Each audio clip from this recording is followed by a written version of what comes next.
Welcome to Talks with Ted. Thanks for joining me tonight for tonight's little topic and discussion. As always, my name's Ted. You caught me dancing to that little tune. I like that intro. The beat to it actually is kind of catchy. Um, but thank you guys for joining me tonight. So we've had about two episodes so far, I think. And the first episode was about education and history. And I think the second episode, it was about beliefs, different belief systems. Kind of, if you were born in China, would you still be a Christian? If you was born in India, would you still be a Buddhist? Type things like that, things of that nature. Um, so both those episodes was pretty good. I really liked them and everything was great, right? But tonight's episode is a special episode. It's a topic that a lot of people, I believe, they don't really truly understand, what it is. Tonight's episode is titled "What It Means to Be Called Black." And like you hear a lot of speech and a lot of I'll have to say information out there that says, okay, well, one day it's okay to call us black. The next day it's okay to call us African Americans. Back in the 1960s and 70s, it was Afro American. We went from, the N word, to African American, right? In a matter of years. But if you think about it, who has the control over what to call somebody else? You know what I mean? Like, seriously, who has that control? Who has the right to call another people black, white, I mean, even white, whatever it may be, whatever it may be. So tonight I want to discuss, what it is, what it means to be called black and how people respond to it. Um, so right now, if you're easily offended, this ain't for you.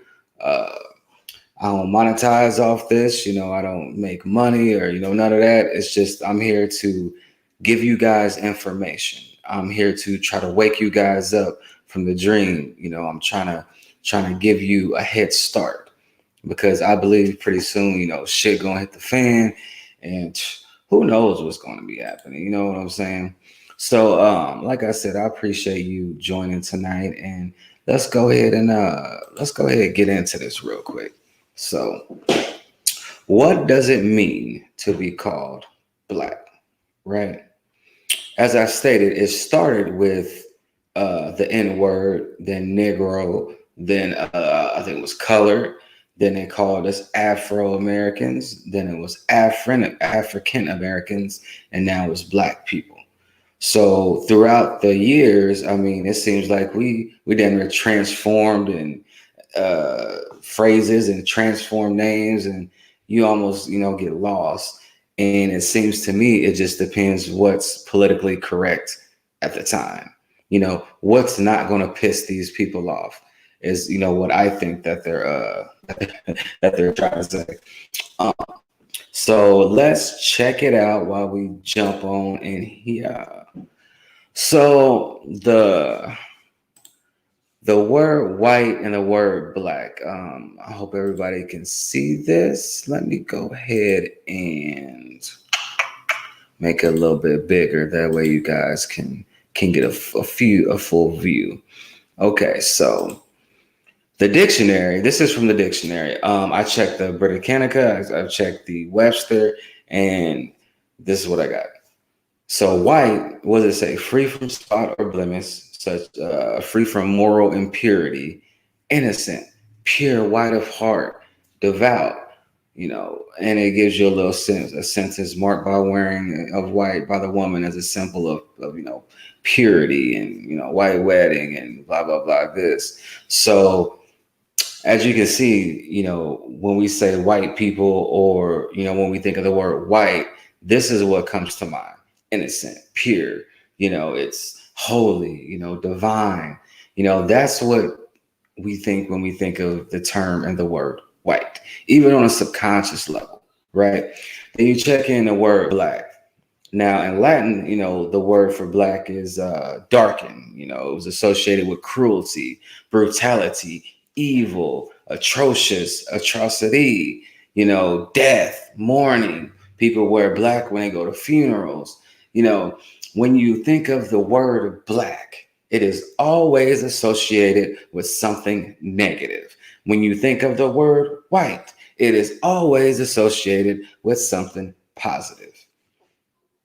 Now, are you really listening? Are you really listening to what I'm saying? Because I could end the episode with this right here.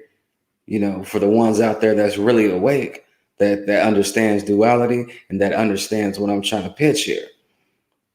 Check that out. Pure, white of heart, cruelty, atrocities, atrocious. That is crazy.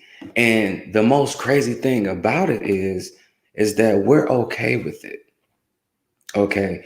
If somebody says, "Oh, that's a black person over there," or we call each other black, like we don't pay no mind to it because it's acceptable to a lot of people of color, and it's acceptable to white people. It's okay, right? But when you actually get down to the nitty gritty of it, black has always stood, for evil, this, and that. You know what I'm saying? So what does it mean to be called black? Well, apparently, from the dictionary, it means that we're cruel, we're evil, brutes, killing, stuff like that. We're the opposite of good. And that is so far from the truth. So far from the truth. Now, check this out. Let's go to the next one. So I want to talk just a brief little second about Black history in school, right? So on my episode, I think it was episode 1, when I talked about education and why the American education system is the way it is today. Well, I'll touch briefly on that, but if you want to learn a little bit more about the true education and what it really, really means and why it is the way it is, go catch Talks with Ted episode 1.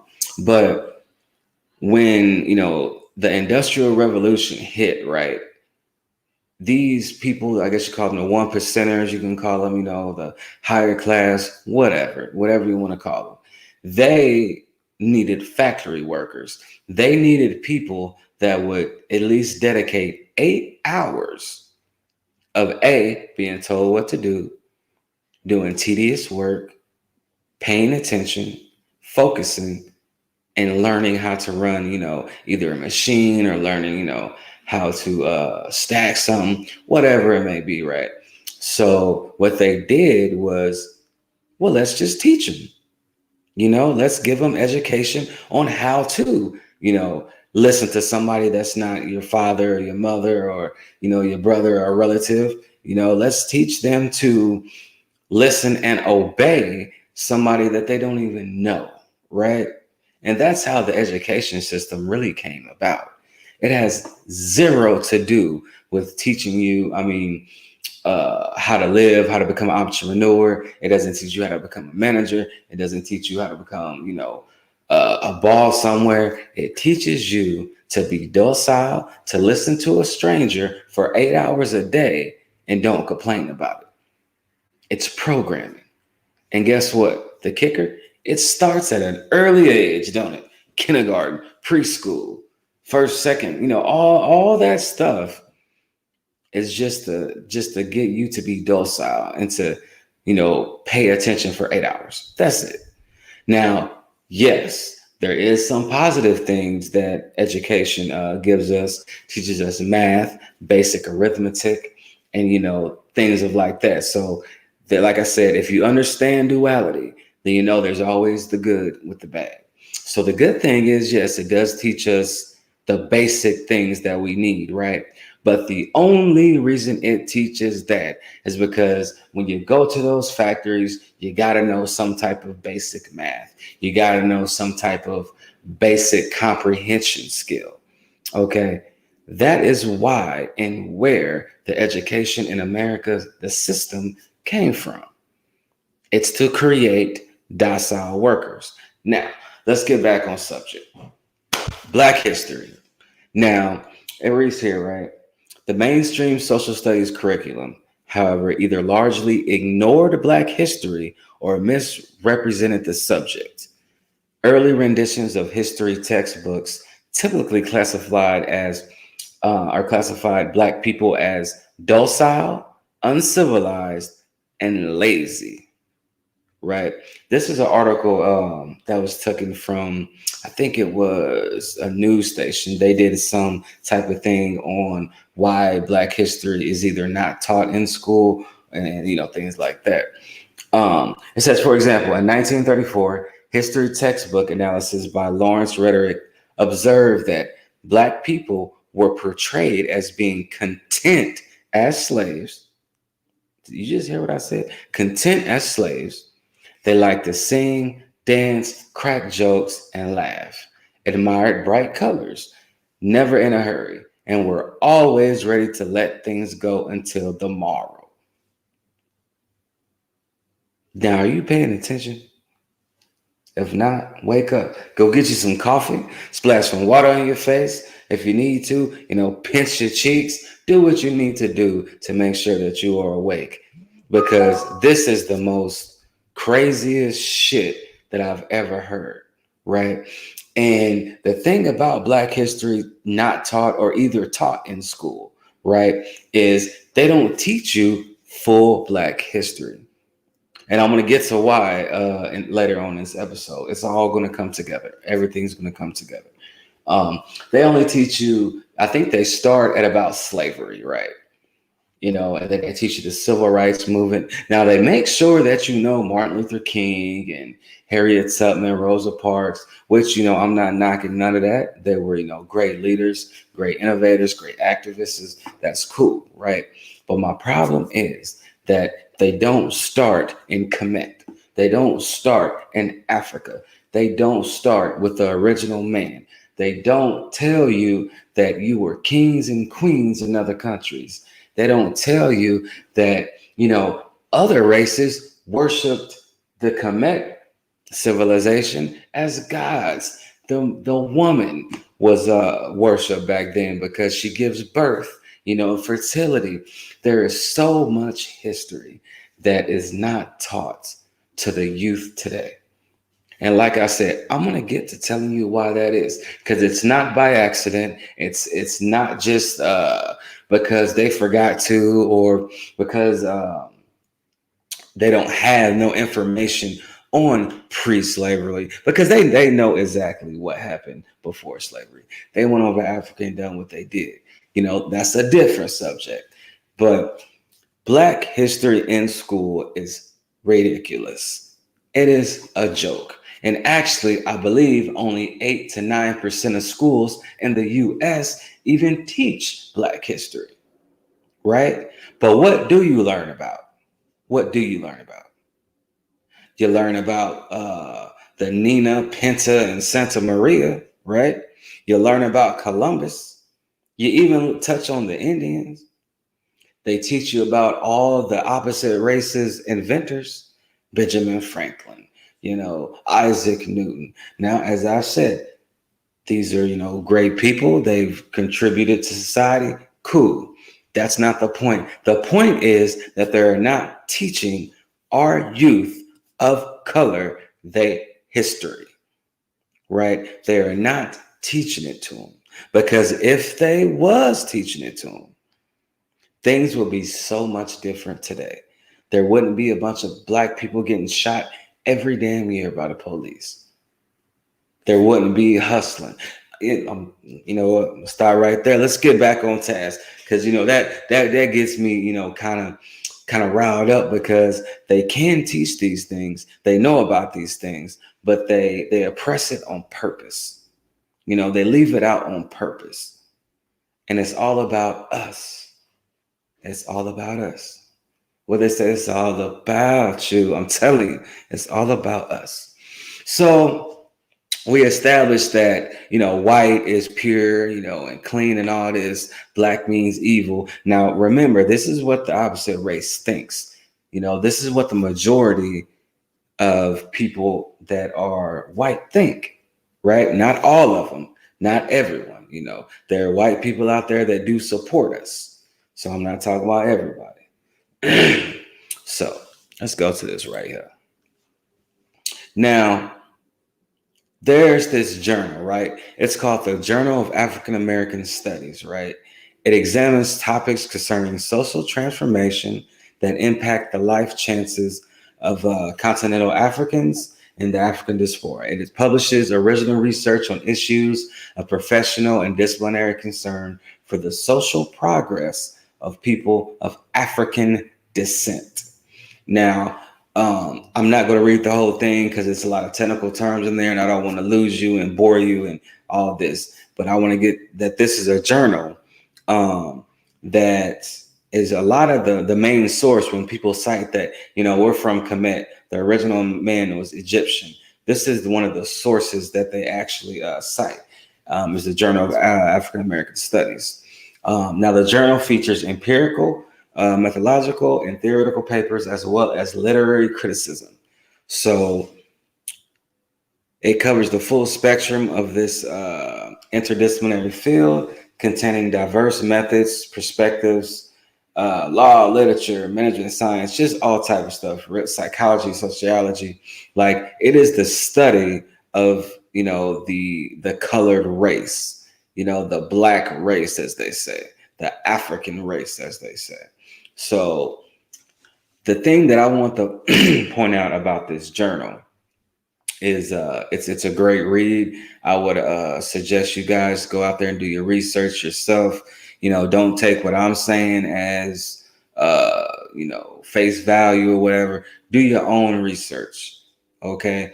That, I believe, is one of the problems that many of us face today, is we won't sit down and take 30 minutes out your day to get to know who you are and where you came from.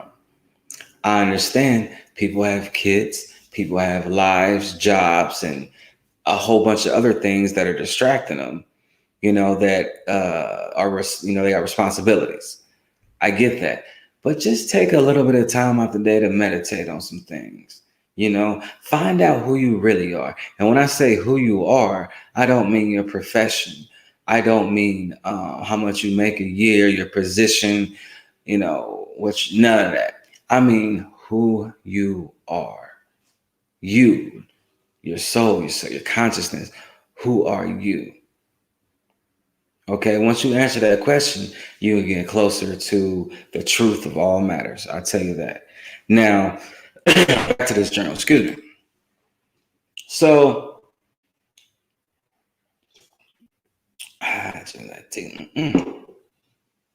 let's look right here for a second. All right. So I want to show you this excerpt from Diop and Afrocentrism. This is part of that journal I was talking about. There will be a link in the post, and there will be a link after the show, so you can read this whole thing. It's only 17 pages. It's a real good read. It really is. And this guy in here, he pretty much is talking about, other psychologists, other people that's in the field of studying African Americans, and what you should act like and how you should be when you are doing this. I mean, it's some real deep stuff in here. So the first thing, right? The study of history helps make, now listen to this. The study of history helps make one conscious of historical continuity, essential to the consolidation of a multinational state. So the study of history helps make one conscious, right? It helps you make you conscious. That is a big statement, just that right there. It makes you aware. And let me tell you that the people that develop the curriculum for the education in America, they know these things. There is nothing new under the sun. everything that I'm saying in this episode and everything that I've said in other episodes, the people that are in charge of this country and in charge of the education system, the financial system, all those guys that run this world thing, they know everything that I'm telling you. They know this, but they hope that you won't discover this. They hope that you won't what? Become conscious. That's the whole thing in a nutshell. They do not want you to become conscious. Because when we come together, when our race comes together, there is nothing that we cannot do. That is proven time and time again. You got Egypt, you got Black Wall Street. I could go on and on. It's proven. It's proven, right? So they know by not teaching us our true history, right? It won't make us conscious to who we are, right? Okay, so let's get back to this. All right.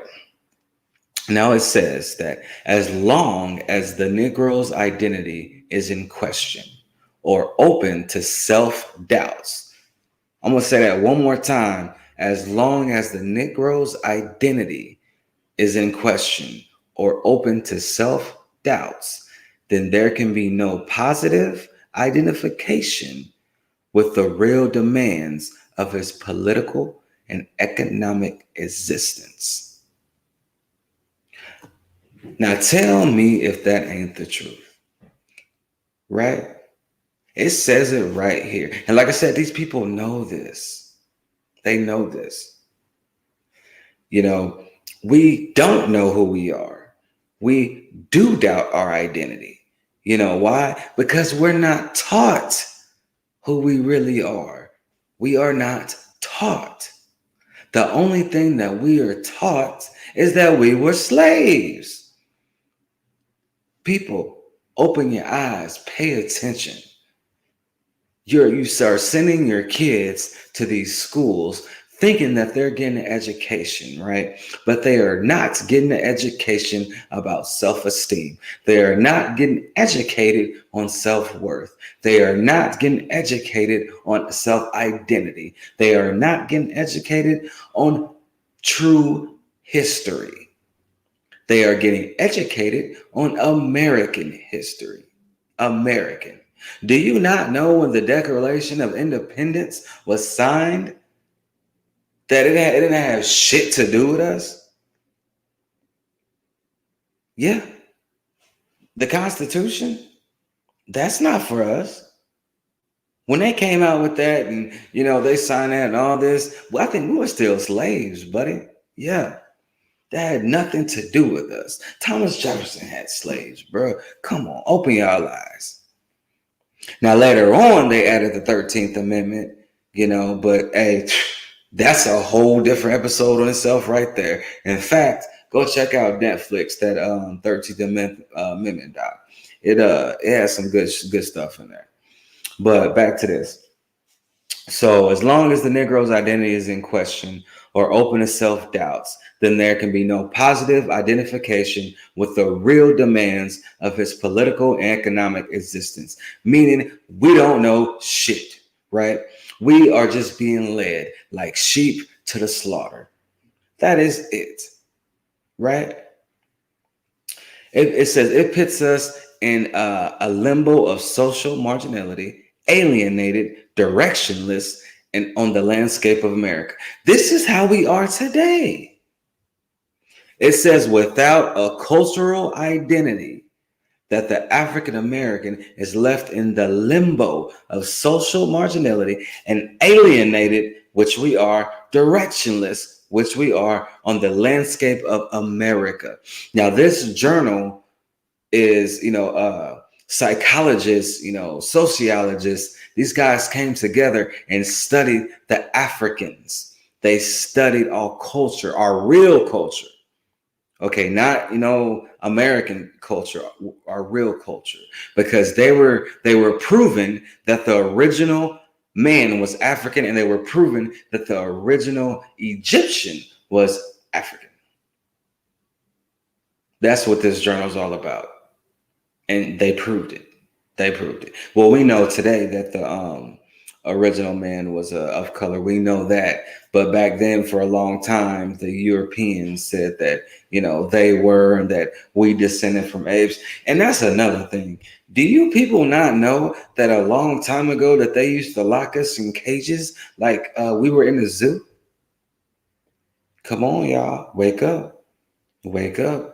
They said that we made it with monkeys and all type of foolishness. All type. So now let's recap. Black means evil, right? Cruel and all that stuff, right? Without an identity, we don't know who we are. We're doubt ourselves. We can't compete politically. We can't compete economically. We are the only race that has remained in poverty for fucking ever, bro. Forever. Right? And we are left in a limbo, it says, alienated and directionless in America. That come on, y'all. Wake up now. Now, what it means to be called black is this, right? We did not come up with the term black. We did not. Actually, the slave owners came up with the name black. Okay. First, like I said, first it was the N word and so on and so forth, right? Now it's black and African American, and they call us everything but a person. Okay. Excuse me. Let me take a drink real quick. So that's the real problem right there. So yes, what it means to be called black is all those things in the eyes of other people, including our own race, which is so crazy to me. You got guys out here shooting each other over, getting somebody stepping on their shoes, or just petty stuff. We killing each other over petty stuff. But like I said, it's all gonna come together. Just bear with me. It's all gonna come together. All right. There's a couple excerpts from this journal I took because it really hit home. It really did. All right. Because of the African ideal of, okay, yeah. This. Now listen to this right here. This is the most realest shit that I've ever read, I think.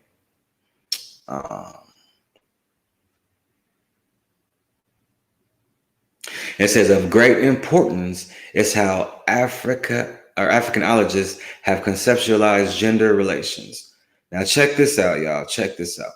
Because of the African ideal of harmony and also the survival of the human species, a clear need exists for the Africanologist, male or female, to avoid the Western trap of conceptualization gender relations on the basis. Now, I'm gonna start right there. It says that you got to avoid the Western trap, right? And what that means is that if you are an Africanologist, you're studying gender relations, you're studying African people, that you got to avoid the Western trap, right?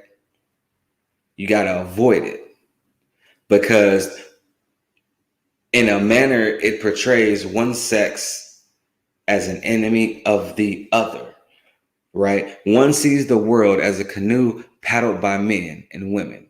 For this canoe to be successfully paddled, both sides have to operate with harmony and rhythm, right?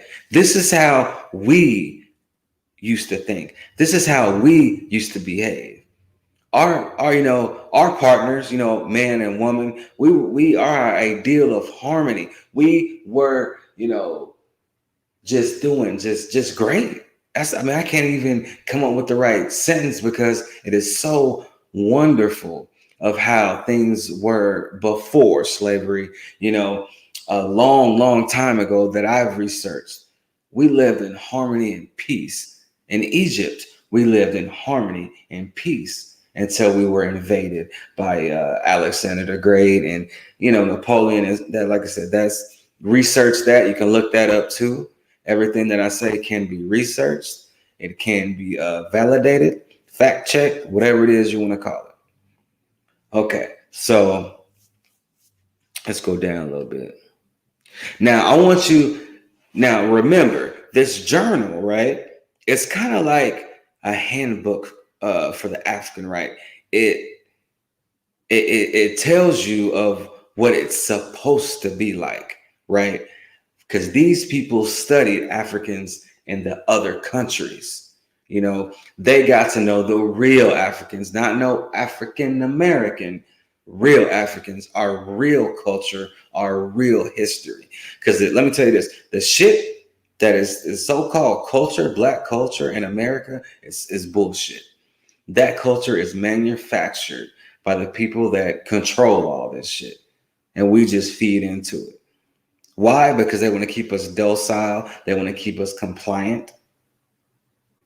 So now, like I said, keep in mind, this is the study of real Africans, right? Well, we're real Africans, but I mean real Africans as it relates to another country and not America. Excuse me. So it says, one sees the world as a canoe paddled by men and women. For this canoe to be successfully paddled, both sides have to operate with harmony and rhythm, right? This is referring to the man and the woman in the African culture, right? We existed in harmony. That's how it's supposed to be now. I mean, sometimes it is, but most of the time it's not, right? So this is kind of just like a parable, a metaphor, right?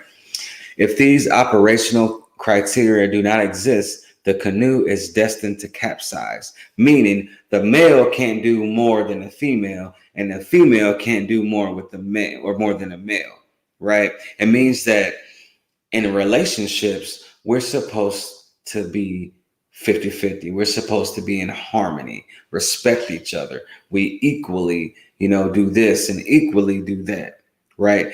This is how it is over there in Africa. This is how it is back in Kemet, you guys know as Egypt. This is how it's been for generations until it came to America. Now, when we were slaves, our ancestors were slaves, this still existed. The harmony between the male and the female, the harmony between our people of race, man, is so crazy if you think about it, because the people that are oppressing us and keeping us locked inside this tiny box know all this, man. Wake up. They know all this. They know it. They know it. They do not want us to rise. They do not want us to come together. This is why. Okay. It says, if these operational criteria do not exist, the canoe is destined to capsize. One of the institutions of the, listen to this. One of the institutions of the African culture that has stood the test of time is the family.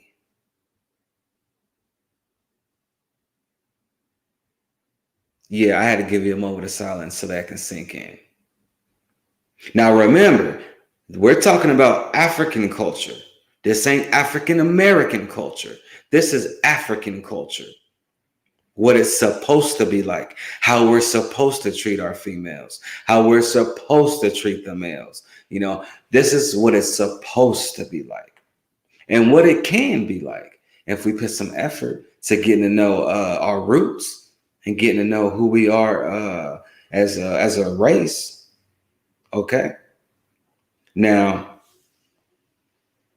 one of the institutions of the American culture that has stood the test of time is the family. Now, remember, they know that. They know that as long as we got family and operate as one unit, then we are strong. And I don't just mean blood family. I mean, any person of color that could, you be close to or anything like that, that can be considered family as well. Right. But for simplicity's sake, I'm talking about, the male, female, kids, uncle, family, blood. Now, it said that in the African culture that this stood the test of time. This suggests that, generally speaking, the African male and his female experience a more harmonious relationship than their Western counterparts, despite the relative influence of the West. The crumbling state of the family institution in the West testifies to this. You see what I'm saying? I'm telling y'all this. Hey, listen. Now, check this out. American Family. Well, this is okay. So the bottom down here. In order to say, see, okay. The American family should look to Africa, not to the West, for ways to rebuild what the great enslavement had torn asunder. To go to the West, they're talking about America, for answers to questions of social relations and morality is like going to a medical doctor who cannot cure himself. You see what I'm saying? The advancement of the people calls for mutual sacrifice from men and women. Okay? All right. Now, check this out. When you don't have the true identity, for some people, that can lead to a road of having low self-esteem or not having as much self-awareness as you should have. Being proud of where you come from. Well, how can you be proud if you don't know where those roots are? Okay, this was taken from a guy named Calvin Eaton, right? I'll say at the bottom, he is doing this community education center around anti-racism, right? He's been doing it for the past 2 years. And Eaton teaches a class during Black History Month that begins with ancient African history, which I applaud Mr. Eaton for doing this. You know, he's teaching African history, not American history, not African American history, ancient African history. And this is what he said. When you don't have that true identity, right, it can lead to low self-esteem, to you not being self-aware.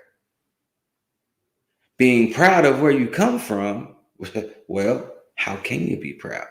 That's what I'm saying. What it means to be called Black. That is an American word, right? That is an American term. That is not what we called each other in Kemet, in Egypt, in Africa. That is not what we call each other. That is some shit that these people here invented to label us, right? Because they know what the word Black means. They know it means evil and cruelty and, atrocity and all this other negative stuff that are associated with the word. And for you guys out there that are awake and conscious, you know what that does. Words have power. They have energy attached to them. So think about that for a second. The Black family, right? That's what they call us, the Black family, Black people, the Blacks, right? A Black man was shot. Wake up and pay attention, people. I'm telling you. I'm trying to show you the reasons why you don't feel complete. I guarantee that every person out there of color does not feel whole, right? And you try to feel that whole with leisure stuff, with sex, drugs, alcohol, whatever it may be, to each his own. But every person of color, I don't care how old they are, what profession they have, but deep down on a subconscious level, and it's scratching at the surface of the consciousness, There's a hole there that you don't know, how to fill it. What is this about? What is this that I'm, is nagging at me? I don't know what it is. That hole is you, brother. That hole is you, sister. Not knowing where you truly come from. Your soul, your spirit, whatever you want to call it, recognizes bullshit, okay? When they try to teach you in school and it's about slavery and civil rights and all this American stuff, right? You feel that there's something else missing. You feel it.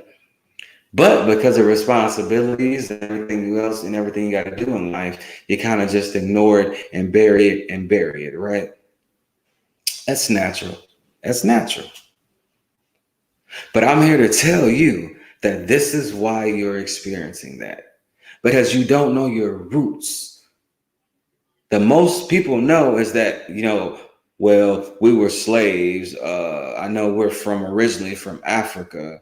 They don't know about the tribes. They don't know about the Songhai tribe. You need to find out who you are and your roots. Stop letting this American system take control of your life. It is bullshit. Okay? Now check this out.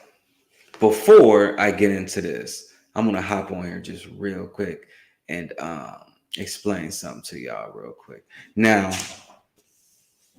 here's the thing, right? So we as a people are so confused and so I'm going to have to say being manipulated by this system of oppression and this system of a fake culture that we don't know who we are anymore. And the messed up thing is that the kids out there don't know who they are. We got children thinking that black is bad. We got children thinking that black ain't beautiful. It is a sad, sad thing. Now we can tell them that black is beautiful. We can tell them all type of positive things. We can try. But when they turn on the TV, what do they see? What do they see? When they turn on the radio, what do they hear? They hear about these adults, these people of color that are adults killing each other, rapping about sipping lean, rapping about, twerking, just all type of foolishness, bro. So what else are they supposed to think? And it's not their fault. It's not the rapper's fault. It's not the people that, make a living as, a musician or anything like that. Because they just telling the things that they've been through. The people that run this country, the people that, I would say the 1%ers, whatever, they know all this, man. They know it. Wake up. They know this. They have been systematically programming us since day one. Since day one. Research how they break a slave. That'll blow your mind when you read that. They gave us this so-called black culture that we have in America. This ain't all our culture, bro. Our culture is African, not American. Not this fake hip hop rap shit got going on today. Now, there was a point in the 90s, and kind of 80s, and back then where music was actually good. There was positive rap. It was things about coming together, about helping your community. Marcus Garvey tried to get us to Africa. I bet a lot of you don't even know who Dr. Sebi is, unless you see it on social media somewhere. Or Marcus Garvey. Come on, man. Y'all got to wake up, please. Now, We got our youth thinking that, black is not beautiful. It is so crazy. I want y'all to take a look at this. Just take a look at this. Um, there's this thing called the I think it's the Clark test or the Clark doll test. Some of you guys may have heard of it, but what they do is they get, a kid between 5 to 12 years of age, sometimes younger than that, sometimes like 2 to 6. It just in that area, right? And they get an African doll and they get a white doll, and they ask them a series of questions. You are going to be shocked at these answers, and I'm going to tell you why. It's because right now we are sending our children to these schools that are not teaching them correctly. They are teaching them that they were slaves, man. They are teaching them that, that their ancestors had to fight just for a right to vote, just for the right to sit next to a white person in a diner. That is what they're being taught. So what do you think that does to a person's confidence and self-worth when they're walking around thinking that, damn, my culture and my history is that we were slaves, that they stole us from Africa? So of course, we're in a predicament that we are in today, but it's all planned. It's all on purpose. They do this shit on purpose. Now, back to this Clark doll thing.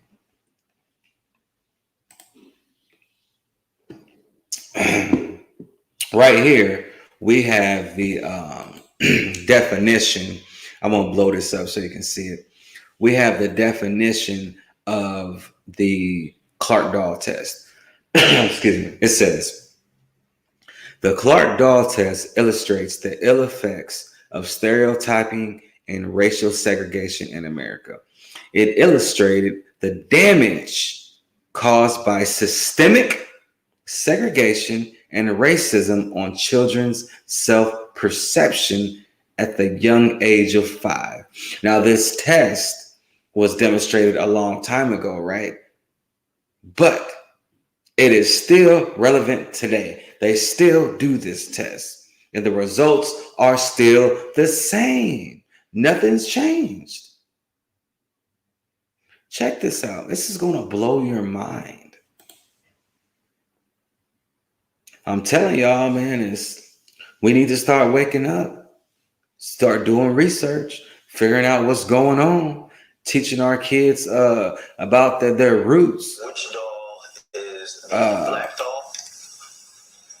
1 second. Let me pause this real quick.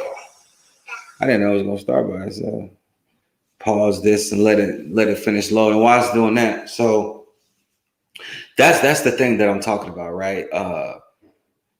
We go to school and we learn to sit for 8 hours. We are taught the white person's history and taught the colored person's bad history. We are taught about the wars, the Civil War. We're taught about being slaves. We're taught about Malcolm X, Dr. Martin Luther King, and those type of figures, right? We're taught about American history, African American history, so they call it, right? And then they give us a month, Black History Month. They give us 30 days. And the funny, most ironic thing that I've ever, even heard of is during Black History Month, it ain't even talking about African history. It's talking about American history. People are celebrating Dr. Martin Luther King and all the figures in American history. We are not originally Americans. Please get that through your skull. And guess what? You Christians out there, I'm sorry to say, but Christianity is like most religions. It's just there to control you. Do your research. Research the Septuagint. Research the Council of Nicaea. Research how the Bible was even, canonized and how the books got in the Bible. Research that. It's going to blow your mind. It's going to blow your mind. Christianity is not our religion. That's another episode. And what's crazy, I got to say this one last thing. What's crazy is that the slave owners used the Bible to make sure the slaves was docile. That was justification for even having slaves. Y'all better wake up and pay attention. Stop letting these people just do whatever they want to you. What it's saying, there? He is like a shepherd leading a flock. That has a double meaning. Y'all better pay attention. Now, let's get back to this Clark test, right? I'm going to enlarge this. Hopefully, you guys can see it and hear it. Is what I'm hoping. Try to put it on full screen here. There we go. Yeah, there we go. Check this shit out, bro.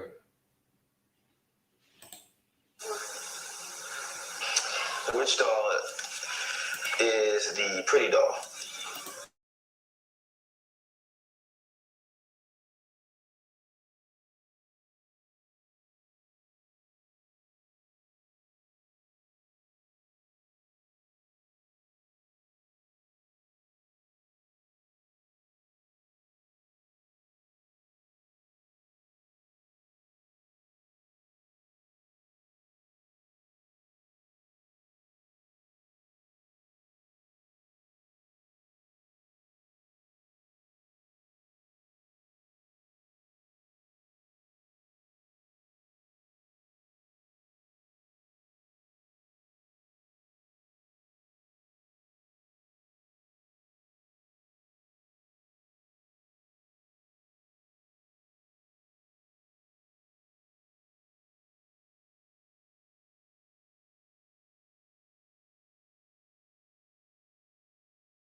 See what I'm saying? Ain't this crazy?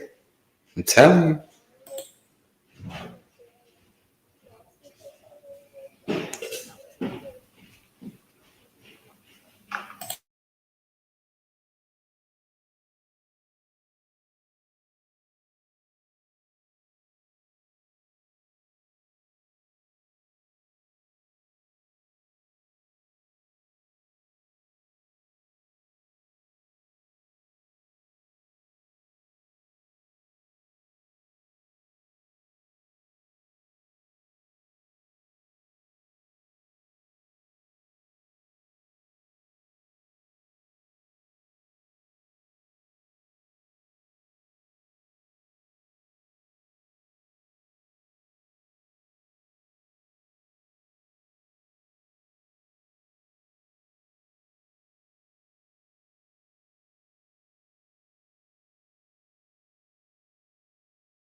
¿Por qué?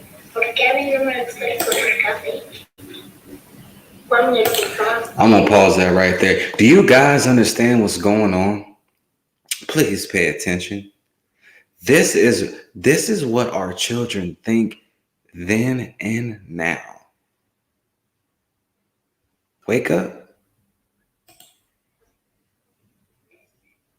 ¿Cuál muñeco es bueno? ¿Y por qué? Porque no me doy los pelos porque tengo más confianza conocido. Un poco básico este. No tengo más confianza. ¿Cuál muñeco es malo? ¿Por qué? No sé. ¿Cuál muñeco es feo? No sé, es que me parece que está un poquito, ¿cómo te diría? Más moreno y no se ve tan bien. No tiene mucho aspecto. ¿Por qué el muñeco blanco es bueno? Porque sus ojos son azules y todo su cuerpo es blanco. Do you guys understand what you just witnessed? Seriously, do you understand what you just witnessed? That is what our children back then and today think. This is crazy, guys. I'm telling you, it's crazy. Wow.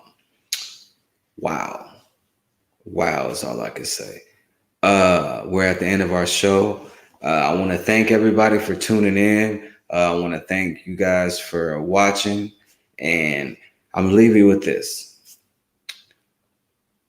What it means to be called Black. What does that mean to you? You know, really think about it. I think that we should eradicate that. I don't think we should no longer be called Black. Because what Black is associated with in America and shit, pretty much the world, is evil and, you know, bad things. And there's been so much programming and so much oppression that it's hard to take that word back. I don't know what we can replace it with. Maybe just people. You know, these are my people. But we got to do something. Because our kids are going to school every day and being taught the wrong shit. They're being taught American history, not African history. And they'll grow up with low self-esteem, low self-image, and experience the same things that we do with our identities. Remember what it say? To be proud. We got to know where we came from. And we did not come from America. Food for thought. I really appreciate you guys watching. Don't forget to subscribe, to follow. It's at Talks with Ted TV. We on Facebook, Twitter, Instagram, all that. Don't be afraid to tell me what you think. Every time that I have my show, you can call in, you can text me, you can become a guest if you got something to say. I'll put you in the stream. This ain't like your typical show where I just do a lot of talking. I want to hear from you. You know, I'll bring you into the live so we can see what you think. What do you think about these things? Talks with Ted is every Thursday at 8 p.m. Central Time. And like I said, I really want you guys to think about what was said tonight and really just really assess things. Okay? Peace.